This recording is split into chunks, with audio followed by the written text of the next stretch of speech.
peace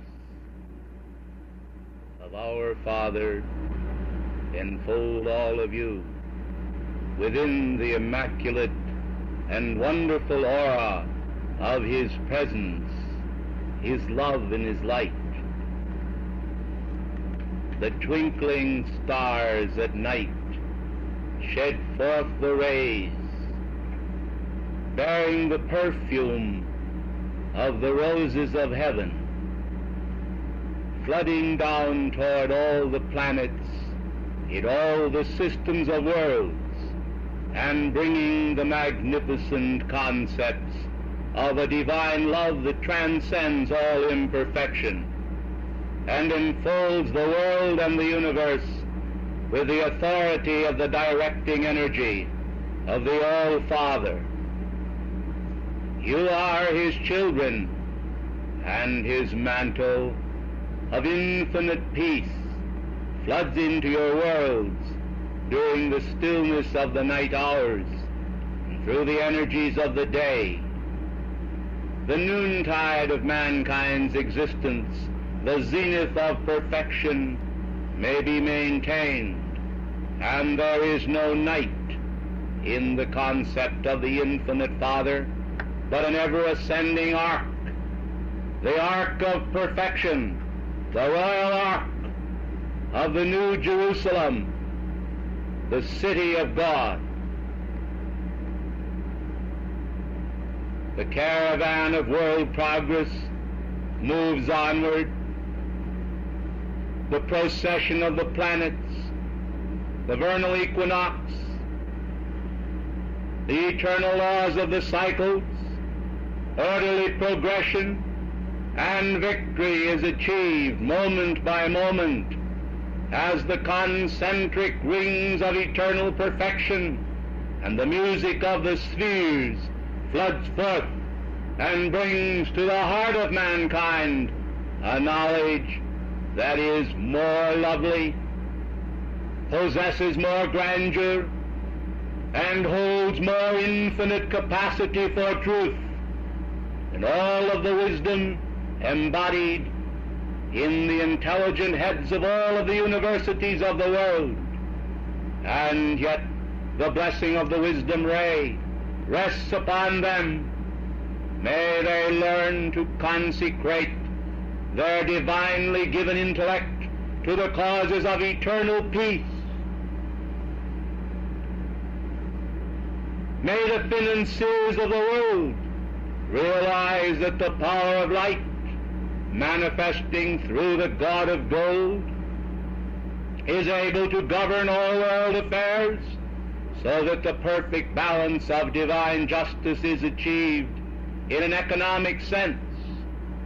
And nowhere upon this broad planet shall there go hungry to bed one tiny child made in the image of God. You recall, blessed ones, how the blessed ministers of the world, in their sometimes lack of understanding of the fullness of Christ's perfection, have utilized my parable, which was uttered long ago on the hillsides of Judea, advising people to give one tiny cup of cold water in my name. You know, blessed ones, how that this parable has been used by mankind to produce fear and responses which were not intended to be used in the manner in which they are used. You have heard it said, it is more blessed to give than to receive. And therefore, beloved ones, it was in the great onrush of mankind's desire to give of himself to the light that I uttered this parable, in order to direct the consciousness of man to world need, to human need, and to the supplying of all want and distress, knowing full well the law of the eternal cycle, which returns to each blessed heart whatsoever is sent out, and therefore I desired not to amplify fear in their worlds, that they might say to themselves, "Depart from me, ye cursed, into everlasting fire," but rather that they might say, "Come, children of the one Father, enter into the Father's kingdom." All of my parables and my instruction given to the children of men were designed in the perfection of the eternal spheres to amplify the constructive elements within mankind and direct them back to the God source from whence they came. The blessed priests and teachers of this world have not always apprehended, and like St. Peter, their zeal has been very great, and sometimes they have seized the sword, the militant sword, and gone out against the forces of evil without using divine discrimination and the powers of light. But the time of illumination is at hand when the student body of the ascended masters must exercise that Christ discrimination which sets forth a perfect example to the mankind of earth. And by a perfect example of ascended master discrimination is able to show to the world that Christ accomplishment which cannot be denied. O blessed ones, I behold each of you as a tiny child of God, and I say this now only by comparison, for you are magnificent. But I behold you as a tiny child of God upon the vast cosmic stairways leading into the golden realms of infinity. And I see last year as one stair step of progress, and I see the coming year as another. You know, blessed ones, strange as it may seem, all of these steps are not equal. Mankind have thought that they were, but they are not, for some of them are giant steps. And in one leap, mankind make great achievements from a plateau of the very ordinary into the realms of the superordinary. And they come to a greater knowledge of God and of the infinite power of their own I Am presence. And this is good. This is the goodness of God that amplifies in 1 year that which might require many years or even many lifetimes to produce. It is the mercy of God which saith unto mankind, "Behold, the days are shortened for the very elect." The days are shortened for the very elect, that human tribulation might be ended,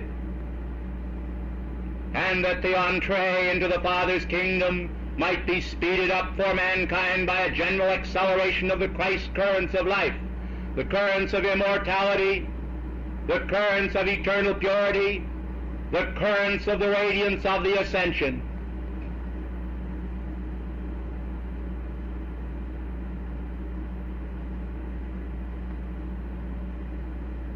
Mother Mary,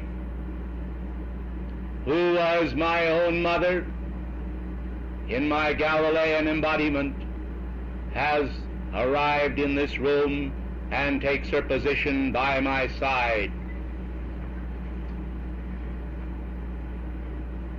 She is carrying in her hand a chest which resembles ivory. The cover of it is emblazoned in the shape of a Maltese cross in pure gold, the gold of ascended master substance, and it is lined with the softest satin. Within it are a number of magnificent iridescent pearls of great price. It is her wish that each one of you should have one of these pearls of great price as a memento of this Easter occasion. But by reason of the powers of cosmic and universal law, the powers governing precipitation, the laws governing precipitation, it is impossible for us to place them in your hands at this instant. And therefore, we ask you to remember that the gift is offered. The acceptance is up to each one of you. In your finer bodies of light, while your physical forms sleep, if you will call to me and to my beloved mother, I am certain that she will hold this chest out for you individually. You may reach your hand down into it and take from that chest one of these sacred pearls of great price. Do you know what the meaning of this pearl is, beloved ones? Each of these pearls is a condensation of the pure light substance which surrounded me when I made my ascension in the light. And each one of you who receive it, if you will recognize its iridescence and power, and have the faith to qualify it in your life stream with the radiance of the ascension, will through the radiance of that pearl be able to bring such divine purity and the fires of God's splendor into radiant manifestation in your daily lives, that no one, including the keeper of the scrolls, can deny you entrance into the victory of your own ascension in the light. And now, for the first time in thousands of years, I am privileged to introduce to you a member of the Great White Brotherhood who has not spoken to you previously. He is known only by the name, the Keeper of the Scrolls. He shall speak to you now. Will you please be seated?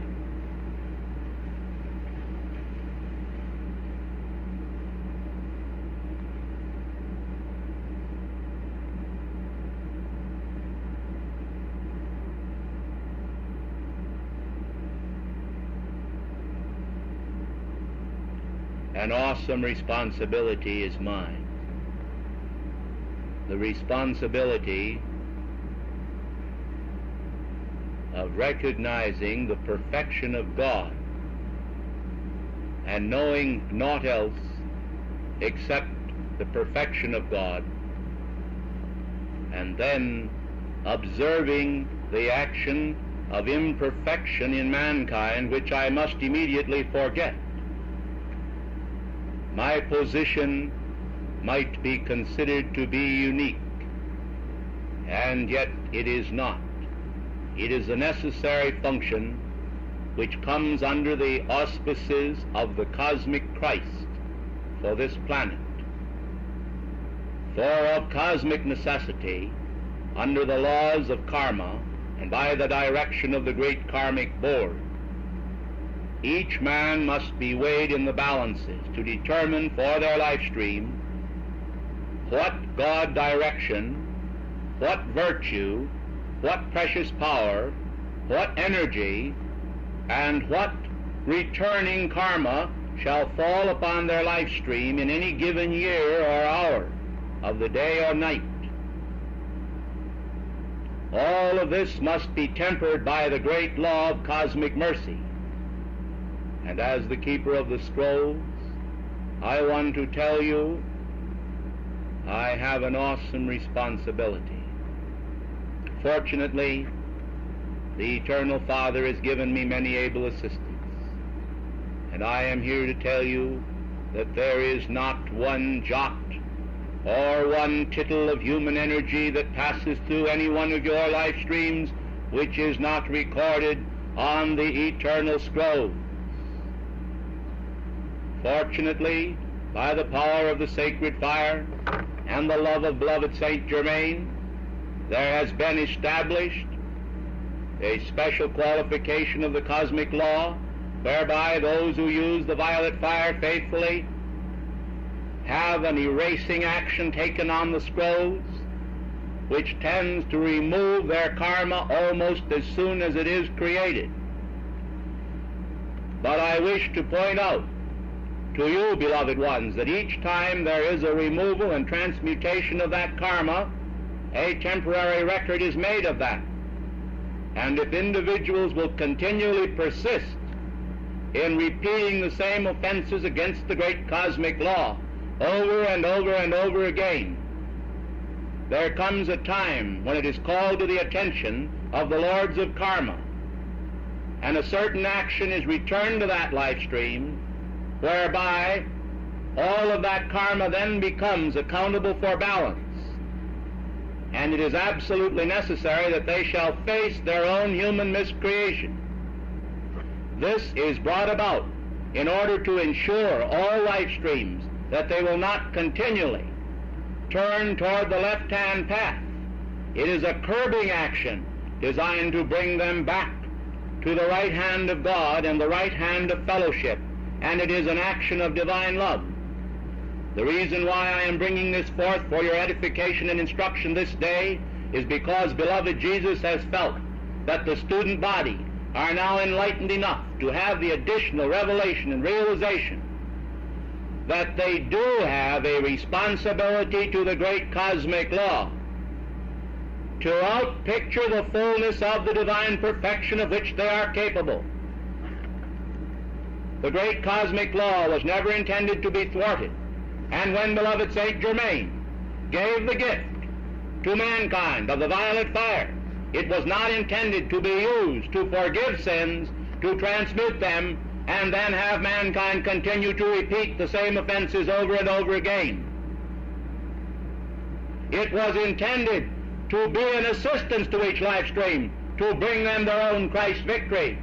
And yet we have noted that consistently many of the students and those who have once studied this light have gone out and considered that they were free from the law of responsibility and accountability. And we have seen frightening consequences as a result, not for the world, but for the individual, mark you well. And therefore I come by admonishment of the Christ himself to teach you the eternal law of love, which does keep accurate records concerning the actions, the thoughts, and the ideas of every life stream. You are not free from responsibility, beloved ones, because you are chelas of the ascended masters. You are only free when you have entered into the fullness and the heart of your own ascension in the light.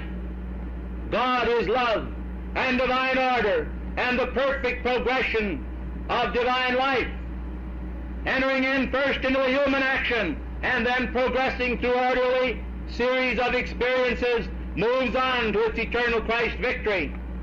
But no one can escape the reaction of the law unless they are truly students upon the path, who have dedicated their fullness, the fullness of their heart's responsibility to the infinite light of God which cannot fail. I have arrived here this day with a burning desire to clarify in the consciousness of any of the students who might be in doubt the fact that they cannot continually repeat offenses against the divine law and escape. When Atlantis went down beneath the waves and Lemuria went down beneath the waves, do you think that there were not many upon that continent which had a great knowledge of God? A royal priesthood dwelled upon both continents, and yet individuals continued, beloved ones, to live and dwell in error. Now I know that I may not be popular by declaring to you that you cannot cheat the great law. It may not be a popular idea to stand here and tell you that the scales of justice are accurate, but it is truth. And without its truth, you would go down into defeat, and you would not stand faithful before the Father. For the eyes of the Father are too pure to behold iniquity. And as the keeper of the sacred scrolls, I would like to point out that I have a dual parchment for each life stream. One is magnetized of the sacred fire itself and carries the complete life pattern for each life stream upon it. It is inalterable, irrevocable, and can never be changed. It is the law of life for you. There is a smaller parchment over the top, much thinner, and this parchment is somewhat plastic in substance.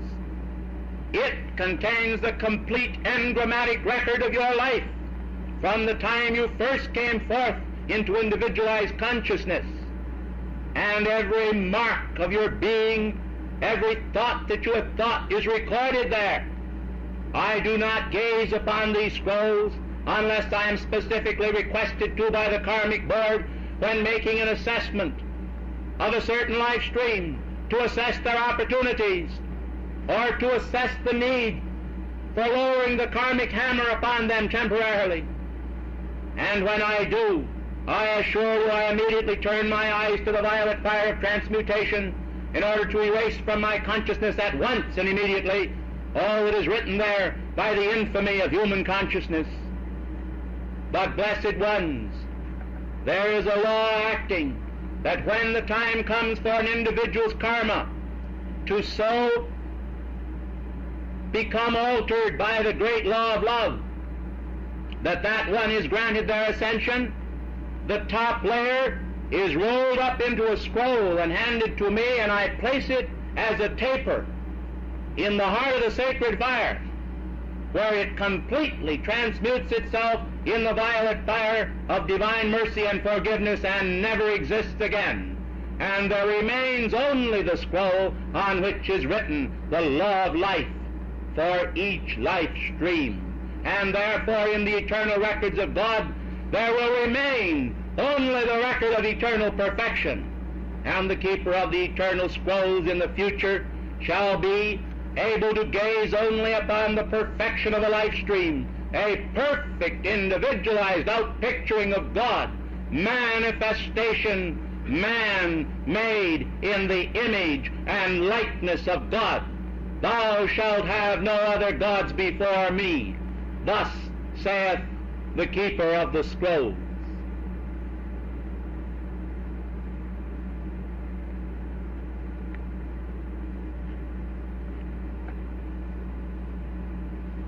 Beloved keeper of the scrolls,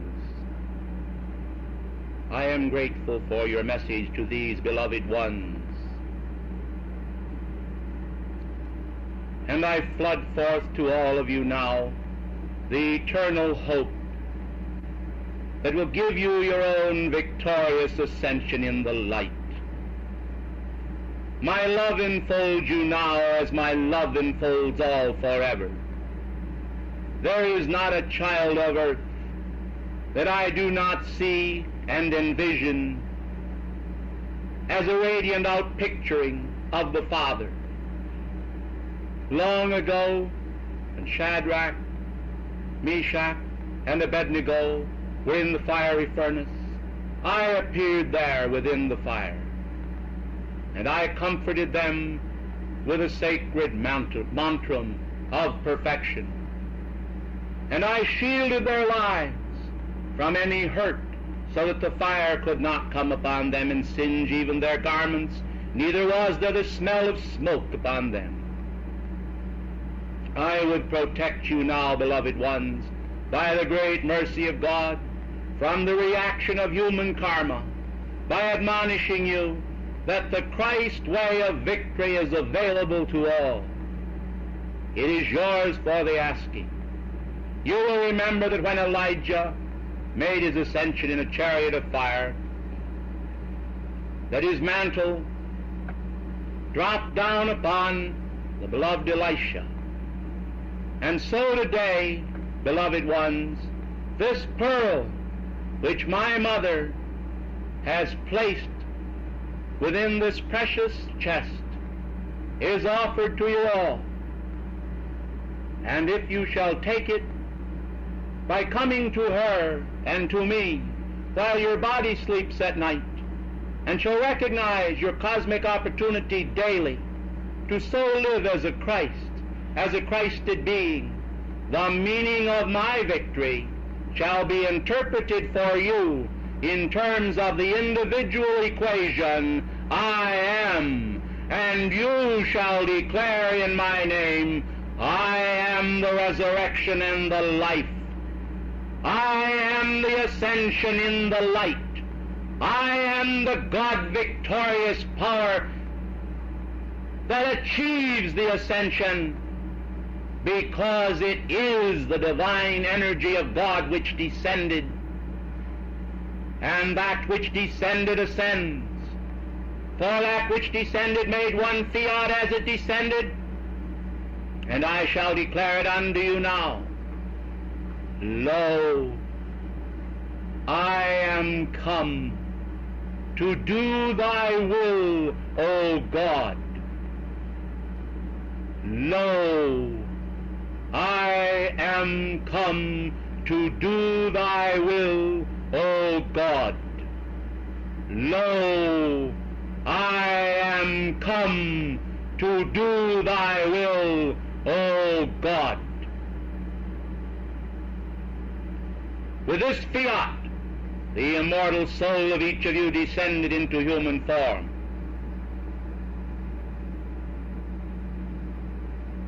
It is a living mantra within your hearts.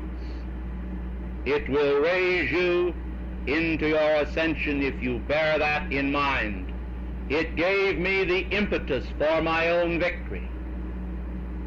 And I used the mantra, I am the resurrection and the life,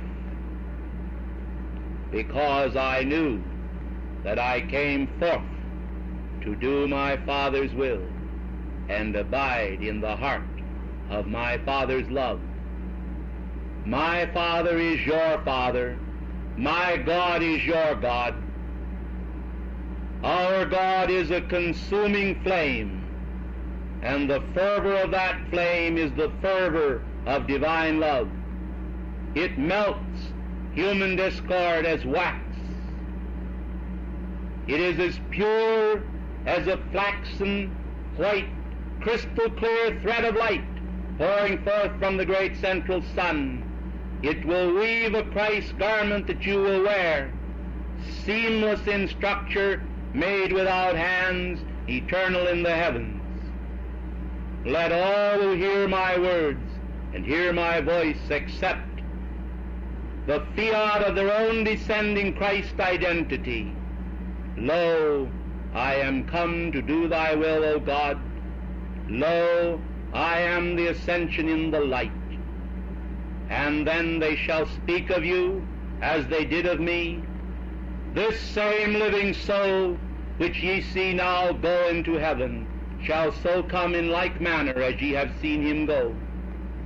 And you too shall join the band of the Great White Brotherhood illustrious, one to leave behind the body consciousness, to ascend into the purity of the sacred fire and the light, and to step at will out of the fire into form and tangibility, and then to disappear once again, to pass through all form and substance, to be victors over energy, over death, and over hell, and to achieve the power that makes the devils tremble, because you have the divine authority vested in you by your own great winged God-self, which has exalted me and given me my victory.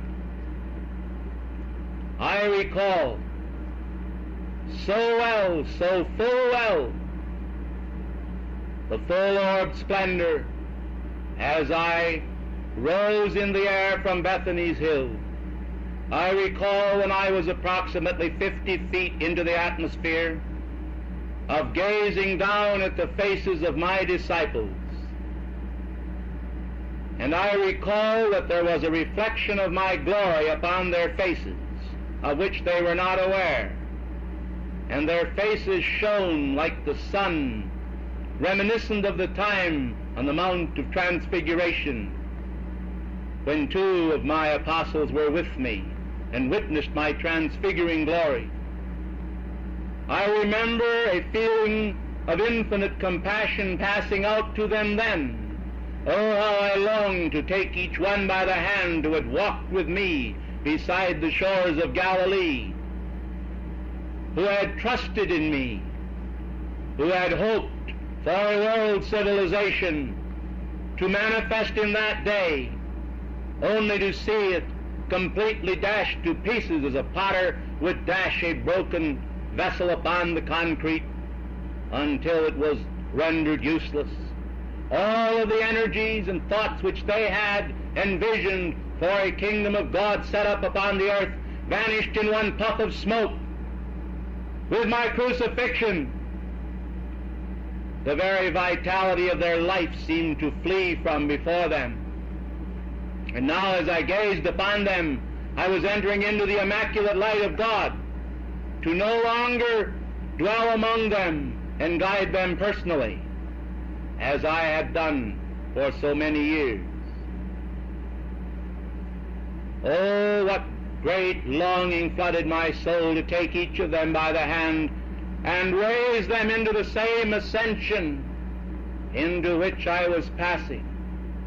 And then the great cosmic law stepped forth and said, "My beloved son, this you cannot do, for I am so well aware of the fact that if you could, you would. If you could, you would reach down and bring every son of Adam into the fullness of their divine perfection here and now. But my son, that shall not be yet, for the great law of life is locked within the hearts of each of these precious ones, and they require that time and energy, that state which is known as the fullness of time, to manifest, when by the seriousness of their own heart and thoughts they shall seize the hand of their own mighty God self and demand that life produce for them, individually as for you, the fullness of its perfection." And now this afternoon, as I am taking my leave of you to speak to you, I desire to leave with you my feeling of desiring to exalt each of you here into the fullness of your ascension. The pearl of great price, the gift of my beloved mother, will do just that. But I must solemnly tell you, it must be merited in order to be received. The gift, the pearl of great price that is your life, your cosmic life, is yours for the taking. But it must be merited by sincerity and faith and service, implemented by the fullness of love focused within your heart, and then amplified by the power of God to feed the hungering multitudes of earth with the manna which came down from heaven, the sacred Eucharist and the cup of life, into which kingdom all must drink. I enfold you all now with the fullness of my radiance. My love surrounds you always, and I will be a comfort to you at every moment of your life if you will call upon me. I am not far from any of you, but am near, even at the very door of your heart. Thank you, and good afternoon.